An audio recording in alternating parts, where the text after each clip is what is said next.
¿Cómo les va? Es un gusto saludarlos. ¿Cómo andan por ahí?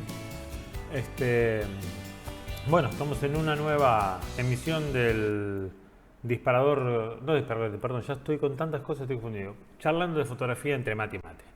Así que bueno, un gusto saludarlos. Vamos a ver quiénes andan por ahí, así ya podemos saludar y podemos empezar. Hoy tenemos un tema muy interesante. Hoy tenemos un temita muy particular porque es un tema que esta semana ha traído un poco de, ¿cómo se dice? De jaleo, ¿no? De cosas. Hubo gente que hizo muchos comentarios. Bueno, estuvo surtido, variado. ¿Quién está por aquí? Warren Jara. Qué lindo paseo, chiquillo. Muy bien, desde Costa Rica. Un gusto saludarte, Warren. Y hoy tenemos un tema especial por lo que veníamos hablando, esta cuestión de lo que estuve publicando esta semana en mi muro con respecto al tema de copiar, no copiar, la creatividad, la mediocridad. Y la verdad que se armó un tole interesante, ¿eh? Porque sí, la verdad que hubo gente que se puso como muy nerviosa, gente que opinó un montón de cosas, qué sé yo. Vamos a hablar un poquito hoy de esto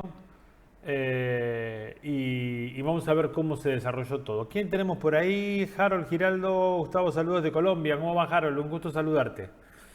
Así que bueno, vamos a ver un poco esto de lo que es, sobre todo dejar en claro algunas cuestiones, ¿no?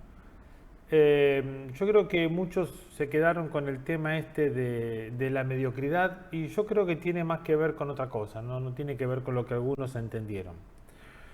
Así que vamos a ver cómo venimos. Victoria de Azarrán, buenas noches de España. ¿Sabes? Cada vez me hace dormir menos. Oh, Victoria, lo siento tremendamente.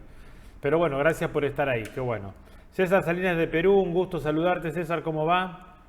Y vamos a ir viendo un poquito de desarrollar este tema que, bueno, es como me parece que es bastante interesante, porque yo creo que una de las cosas que tenemos que dejar de lado es parar con toda esta cuestión, viste, de las susceptibilidades. O sea, hay gente que es muy susceptible, ¿no? O sea, yo no sé si ustedes se han dado cuenta de eso.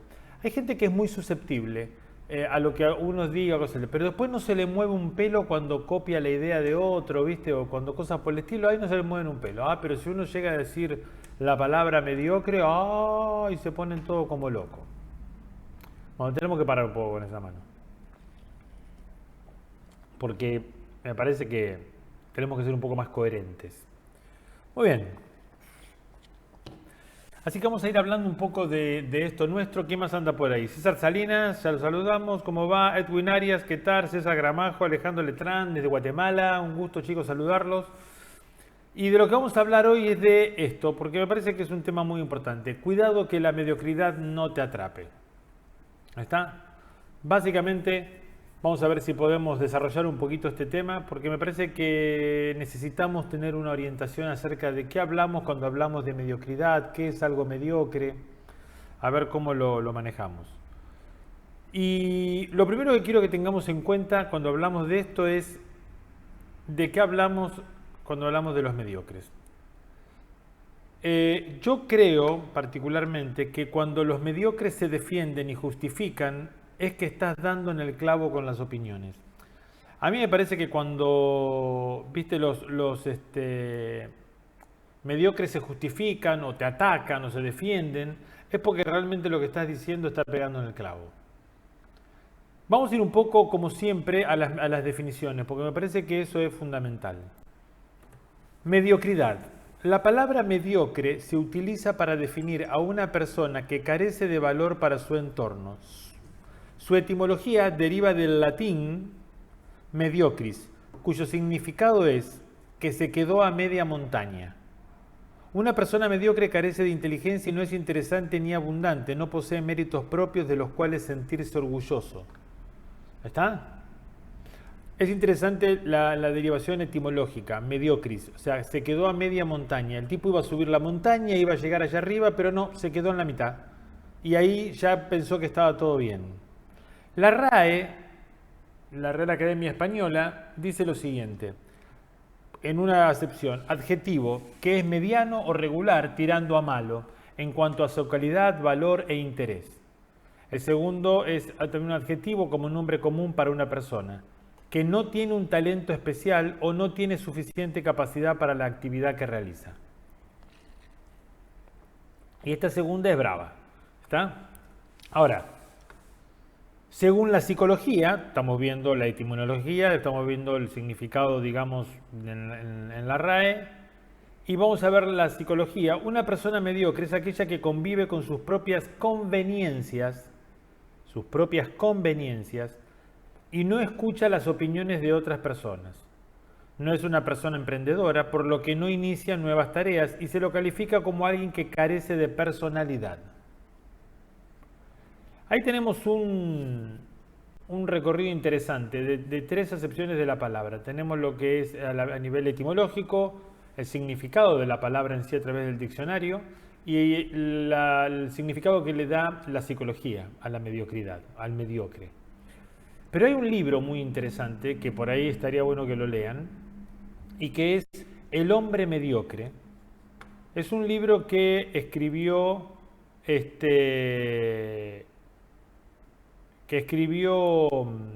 José Ingenieros en el año 13, por ahí 1913, y realmente es un libro espectacular porque define de una manera a la mediocridad y al hombre mediocre, pero a la perfección. Este José Ingenieros era un sociólogo, escritor ítalo-argentino, y este libro fue una referencia para muchos y para muchos pensadores y filósofos, como por ejemplo el mismo Ortega Gasset cuando escribió su manifiesto con respecto a las masas. O sea que estamos hablando de un estudioso que realmente analizó sobre esto y buscó sobre esto. ¿Está?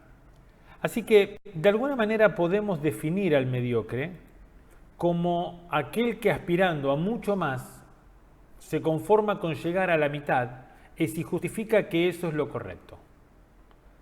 ¿Estamos? O sea que todos aquellos que se han sentido que yo ¿cómo se dice? Los insulté o les dije mediocres, porque un montón de gente me escribió, yo no me siento mediocre. Digo, pará.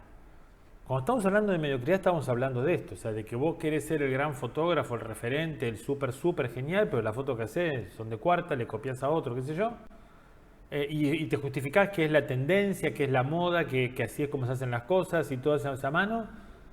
Bueno, eso es mediocre. Ojo, ¿eh?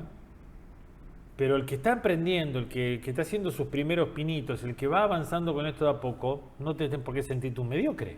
¿De qué estamos hablando? Ojo, así que mediocre es aquel que, aspirando a mucho más, se conforma con llegar a la mitad o con hacer algo y después se justifica que con eso ya es lo correcto, ya alcanza, ya está bien, ya no necesita otra cosa. ¿Está? Pero miren lo que dice José Ingenieros en su libro El hombre mediocre. Hay tres frases que aparté que me parecen sensacionales. Dice: el hombre mediocre es incapaz de usar su imaginación para concebir ideales que le propongan un futuro por el cual luchar. De ahí que se vuelve sumiso a los prejuicios y así se vuelva parte de un rebaño o colectividad que sigue ciegamente, cuyas acciones o motivos no cuestiona por conveniencia.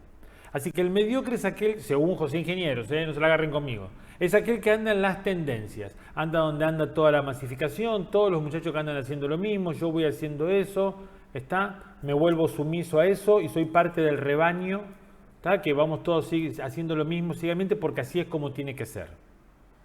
Primer definición de José Ingenieros en su libro El hombre mediocre.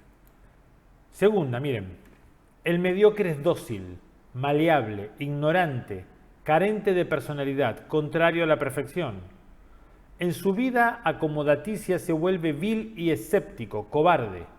Los mediocres no son genios, ni héroes, ni santos. Y sigue José Ingeniero diciendo: un hombre mediocre no acepta ideas distintas a las que ya ha recibido por tradición. O sea, el famoso siempre se hizo así. A su vez, el hombre mediocre entra en una lucha contra el idealista por envidia. Intenta opacar desesperadamente toda acción noble porque sabe que su existencia depende de que el idealista nunca sea reconocido y de que no se ponga por encima de sí. Yo creo que si con esto no te queda claro de quién estamos hablando de mediocre, entonces, bueno, ya no sé qué hacer.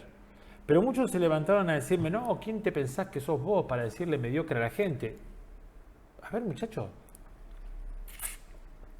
esta onda, viste, de que todo vale, que todos tenemos derechos y que todos, uy, nos amamos y todo genial, ha hecho que cualquier cosa sea cualquier cosa y no es tan así. Necesitamos tener claro este punto. Acá estamos hablando, ¿por qué? Porque hay gente que quizás está en la mediocridad pensando que esa es la excelencia o que esa es la forma. Entonces, mi discurso de última va para aquel que quiere salir de esa mediocridad o sin saberlo quizás está en esa mediocridad. Ahora, aquel que le gusta y se regodea en su mediocridad es tu problema, hermano. Pero que está lleno de fotógrafos mediocres o que está lleno de gente que se foto a nivel mediocre y que lo justifica como buen mediocre, ni lo duden, ¿eh? De eso está lleno. Así que necesitamos tener claridad con respecto a esto para ver qué es lo que estamos haciendo y cómo lo estamos haciendo. Tengan en cuenta enseguida lo siguiente, una frase de José Ingenieros. El hombre mediocre es una sombra proyectada por la sociedad, pero es útil, ya que sin la sombra ignoraríamos el valor de la luz. Me pareció genial esta frase. Sin tener esos mediocres, aquellas cosas que tienen que ver con la excelencia nunca las podríamos apreciar. ¿Está? ¿Por qué? Porque si no, no tendríamos contra qué comparar. Y no solamente acá, no nos quedemos en esto, sino hay una frase muy interesante de Jackson Brown. La envidia es el homenaje que la mediocridad le rinde al talento. Yo creo que con esto tiene que quedar bien definido de qué estamos hablando cuando hablamos de mediocridad. Yo creo que con esto ya, bien, aquel que se sintió ofendido porque pensó que era mediocre, pero no está dentro de estas características, hermano, listo, ya está todo bien, ¿está? Y el que está ofendido porque está dentro de estas características, ajo y agua, mi amigo. Porque o sea, si te gusta regodearte en esa mediocridad, ahí te quedas y hace tu vida, no pasa nada. Pero tengamos en cuenta lo siguiente, que hay mucho más todavía para adelante. El punto que desató todo esto tiene que ver con esta cuestión de copiar, porque yo una de las frases que dije es que el andar buscando referentes lo único que ha hecho es que mediocricemos nuestros resultados, nuestro proceso creativo. ¿Por qué? Porque estamos solamente copiando y no salimos de ahí. Ahora, quiero respaldar esto que dije. Porque mucha gente me empezó a escribir, bueno, pero los grandes maestros del siglo XV, del siglo XVIII, tenían sus discípulos que iban a su atelier y aprendían ahí, y les enseñaba. Bueno, vamos a parar por un lado. Primero hay que leer bien historia del arte. La cuestión de los discípulos era más bien una cuestión utilitaria, o sea, los muchachos iban a trabajar ahí, a ganarse su plata, los pintores, no hay mucha referencia de que los grandes maestros o que haya habido pintores que les encantaba y se regocijaban ellos pintando en expresarse, sino que era como un trabajo, ¿eh? Eran muy buenos en su trabajo, pero era un trabajo. Y muchos iban a aprender el oficio de pintor. Y ahí pintaban lo que les decía el maestro, ¿cómo te puedo decir? Hacían los mandados, limpiaban el atelier, terminaban los trabajos que al maestro no le gustaba hacer, o sea, había un montón de cosas. Pintaban los cuadros que no les gustaba pintar al maestro. Ahora, que de ahí salieron grandes maestros de la pintura, de la escultura, sí, está perfecto, no hay ningún problema. Ahora, el punto en esto es lo siguiente. Una de las cosas que estamos haciendo es, a ver cómo te puedo decir, buscando un método de aprendizaje del siglo XVIII, del siglo XVI. ¿De qué estamos hablando? Hoy en día tenemos, ¿cómo te puedo decir? Tenemos la pedagogía, una ciencia que tiene más de 200 años, tenemos la neurociencia que nos permite entender cómo funciona el cerebro y un montón de cosas. ¿Por qué nos estamos buscando un método de aprendizaje del siglo XVIII? O antes. Bajo ese criterio, si te vas a enfermar o te llegas a enfermar, ¿me entendés? Andate de una curandera que te ponga unas sanguijuelas, ¿viste? Y te chupe la sangre para hacer un sangrado, ¿viste? Como era en el siglo XV. Somos todo tecnológico hasta que tenemos que llegar acá. Está todo bien. Si no te gusta pagar y si no querés pagar por aprender, no hay ningún problema. Tranquilo, compañero. Pero hay un montón de formas de aprender gratis también. Miren, yo quiero hacer un poco hincapié en esto por lo siguiente, porque no estamos entendiendo esta cuestión de lo que es el copiar. Y fíjense, el problema de pretender aprender copiando es que se depende de otras imágenes para crear. Pero ojo, no de imágenes de la realidad, no de imágenes que vemos cotidianamente cuando vamos por la calle, de modelos vivos, no, no, se depende de otras fotos. En el dibujo, por ejemplo, si copiamos, si copiamos un personaje y luego decidimos hacerlo en otra posición o con algún elemento diferente, el que copia deberá buscar una imagen de referencia para hacer lo mismo, porque no tiene los fundamentos técnicos del dibujo para hacerlo y no maneja las proporciones, las formas, las perspectivas, etc. O sea que uno de los puntos que tenemos que tener en cuenta acá es el siguiente. O sea, estoy dando un ejemplo del dibujo, ahora vamos a dar la fotografía.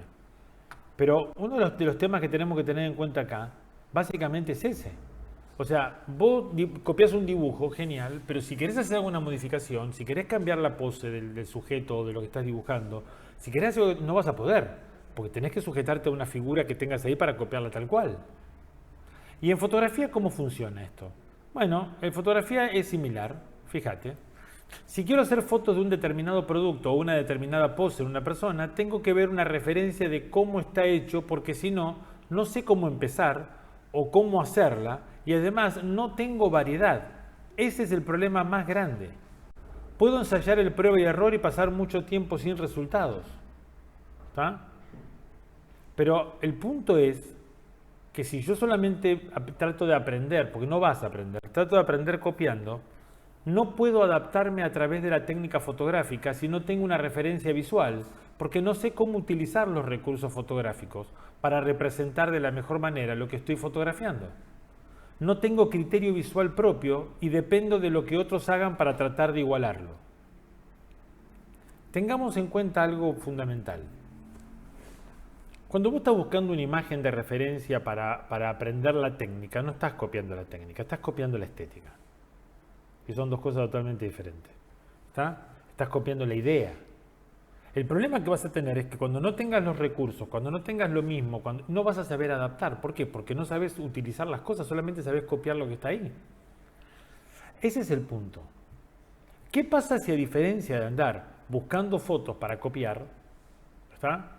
Lo que haces es buscar fundamentos que aprender? En internet hay un montón de cosas gratis, no hay ningún problema. Aprende a manejar tu cámara, aprende todas las funciones de tu cámara, domina todo lo que es cada una de esas funciones. El triángulo de la exposición, lo que tiene que ver con el balance de blanco, con todas aquellas funciones que tiene tu cámara y por qué, para qué son. Después ponete a ver con respecto a la óptica, a la mecánica. Después busca con respecto a la iluminación. Hoy yo hablaba de la técnica de la iluminación y uno me decía, pero a ver, ¿cómo va a ser una sola técnica? Si vas a hacer un claro oscuro no es lo mismo que hacer una clave baja, no ves que no sabes nada. La técnica de la iluminación es una. La iluminación en sí es una diferencia de luces y sombras en distintas intensidades para que a través de los 7 factores que determinan la iluminación obtener un resultado.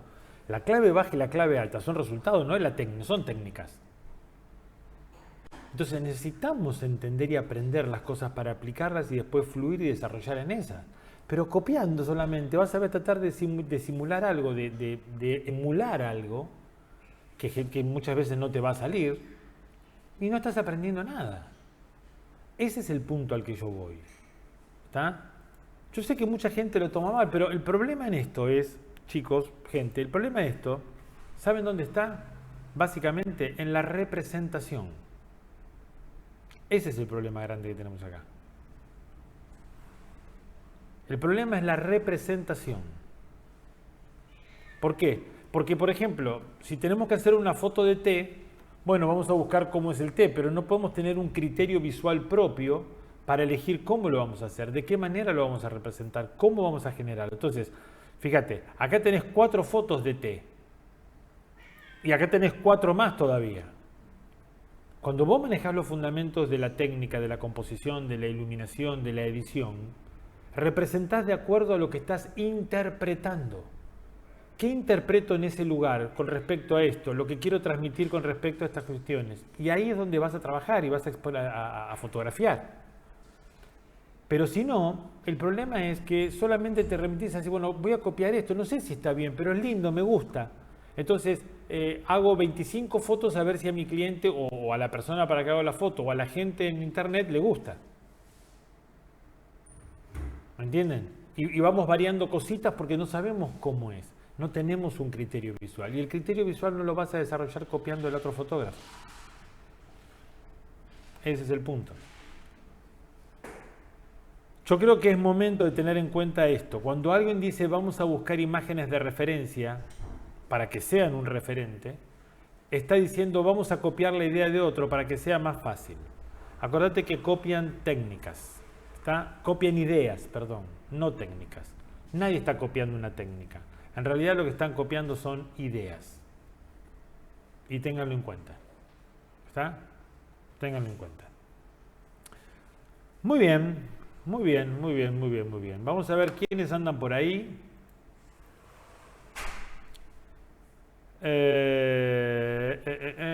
Muy bien. Tenemos bastante gente que anda ahí a las vueltas saludando.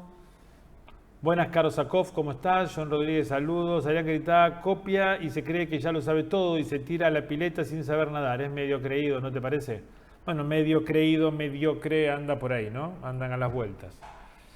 Giovanna García Tapia se nos ha unido. Raúl José Folgar, saludos maestro, le deseo un año nuevo lleno de éxito, un abrazo de Honduras. Igualmente, Raulito, un gusto. ¿Quién más tenemos por ahí? Jesús Domínguez de México, ¿cómo vamos? Pablo Martín Robledo, saludos desde Esperanza. ¿Por dónde andás? Muy acertado el debate y la propuesta. Gracias, amigazo. No, estoy acá en Esperanza, Pablo. No estoy por ahí. Aprovechando estos meses más tranquilos. ¿Quién más anda por ahí?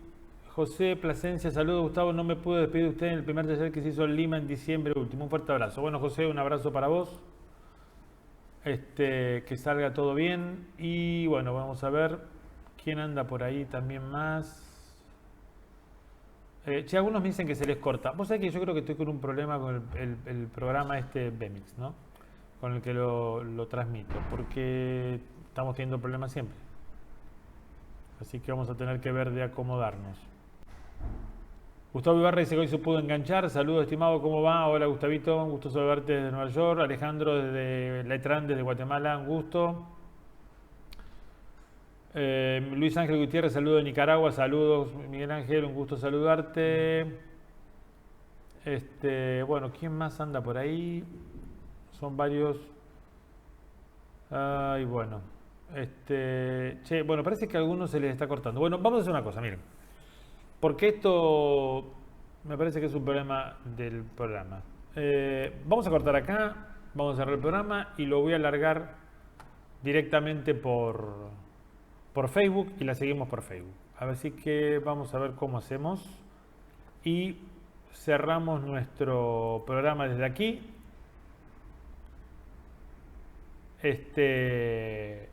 Sin dejar de invitarlos, el martes 14 de enero a las 21 horas de Argentina comienza el curso de composición online. Así que aquellos interesados pueden entrar, como siempre, en la página web gustavopomarfotografía.com para ver información. Muchas gracias por seguirnos. Esto ya lo estoy subiendo a YouTube. Y bueno, seguimos el debate así en vivo por Facebook. Y nos estamos viendo.